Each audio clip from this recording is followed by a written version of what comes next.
L'actualité locale et régionale en continu. Grand Lille TV, toute info. Bonsoir à tous, ravi de vous retrouver pour cette nouvelle édition. Tout de suite 7 minutes pour tout savoir sur l'actualité de votre région. Et à la une, les blocages des dépôts pétroliers dans la région. Ce lundi, environ la moitié des stations essence n'avaient plus de gasoil et une centaine étaient complètement à sec.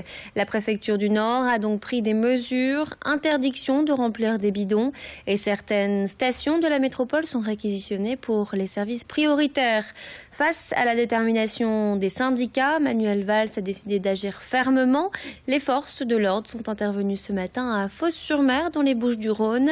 Les policiers ont utilisé des canons à eau pour déloger les manifestants. Et dans le nord, près de Valenciennes, le dépôt pétrolier de Douchy-les-Mines est toujours entre les mains des syndicats. Mais pour combien de temps? Car le Premier ministre a réaffirmé hier sur Europe 1 que d'autres sites de raffinerie vont être libérés et qu'il n'y aurait pas de retrait du projet de loi.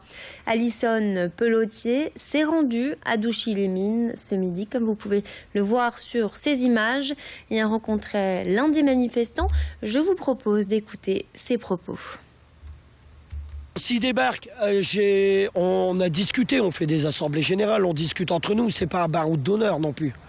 Mais en même temps, c'est pas la fin, c'est pas parce qu'ils nous délogent aujourd'hui qu'on peut pas revenir demain, qu'on peut pas revenir dans 2 jours et qu'on peut pas faire des opérations ailleurs. Il y a quand même des grands centres commerciaux qui sont autour du Valenciennois, il y a plein de formes d'action pour dire de toucher à l'économie et en même temps de discuter avec la population. Et on va évidemment continuer à vous informer sur l'évolution de la situation dans notre région. La France est un pays très convoité par les jeunes étrangers qui souhaitent découvrir une autre culture. Ces voyageurs résident pendant quelques mois en France et pour bénéficier au maximum de cette expérience, ils recherchent une immersion totale. Des organismes proposent donc de placer les jeunes dans des familles françaises. L'association WEP organise des séjours de 3 à 10 mois.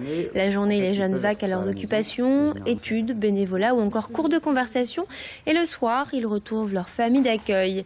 WEP recherche des volontaires pour répondre à toutes les demandes. Quelques critères évidemment pour être éligible, avoir un casier judiciaire vide et une maison bien entretenue. Les familles qui habitent dans une ville de plus de 50 000 habitants sont indemnisées de 250 € par mois. Je vous propose d'écouter le coordinateur régional de l'association au micro de Clotilde Leguevac. Une famille qui reçoit le fait généralement pour vraiment ouvrir son foyer aux autres. C'est offrir, par exemple, si on a des enfants dans la famille, leur offrir un nouveau regard sur le monde. C'est surtout ça. Après, c'est toujours intéressant d'avoir une culture, une langue aussi différente, parce que si on accueille un anglophone, un hispanophone, par exemple, on va toujours avoir aussi... On va apprendre forcément de la langue. Donc il y a un double avantage, c'est l'ouverture au monde et puis l'apprentissage linguistique. Il faut donner de son temps, voilà, il faut être généreux, il faut avoir cette envie de partage qui est très importante dans le programme. Les cheminots continuent de se mobiliser. Grève demain à la SNCF. Le trafic sera perturbé, mais moins que la semaine dernière. 3 TGV sur 4 devraient circuler. Pour les TER, 7 liaisons sur 10. Et les services Eurostar, Thalys, Ouigo et Transfrontalier ne devraient subir aucune perturbation. Il s'agit du 5e épisode de grève chez les cheminots depuis le mois de mars. Leurs revendications portent sur les conditions de travail et sur la loi El Khomri. Une antenne installée par l'opérateur Free à Villeneuve-d'Ascq fait polémique. La mairie et les habitants ne sont pas ravis de voir ce pylône depuis un mois dans le paysage et ils le font savoir. Je vous propose de regarder un reportage à ce sujet signé Anthony Vermus. 12 mètres de haut en plein quartier d'Ascq. Voilà ce qui révolte les riverains. Depuis plus d'1 mois, cette antenne 3G, 4G de Free est installée mais encore inactive. La mairie veut se défendre. Comme les habitants, elle a vu ce pylône arriver du jour au lendemain. Dès qu'on a su que cette antenne était installée, nos services municipaux sont venus constater les faits.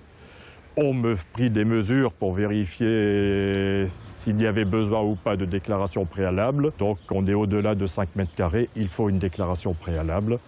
Nous avons donc dressé un procès-verbal que nous avons adressé au procureur. Bonjour.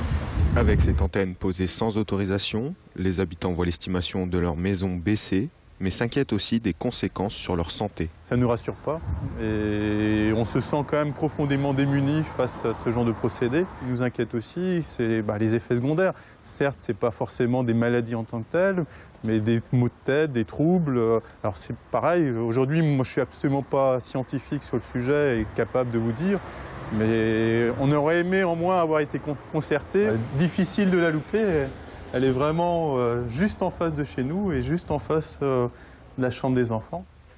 Free n'a pas souhaité répondre à nos questions. En attendant la décision du procureur, les habitants s'organisent. Tous les moyens sont bons pour se défendre, pétition ou encore courrier au président de la République.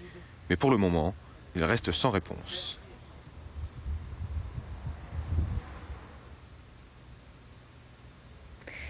C'est la fin de cette édition. Merci de nous avoir suivis sur Grand Lille TV. Tout de suite, on fait un point sur votre météo et l'infotrafic dans votre région. Restez avec nous.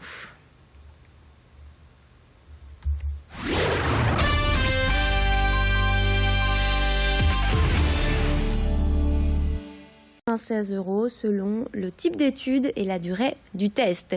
Nous écouterons plus tard une des coordinatrices des études. C'est la fin de cette édition. Merci de nous avoir suivis. Tout de suite, on fait un point sur votre météo et l'infotrafic. Restez avec nous.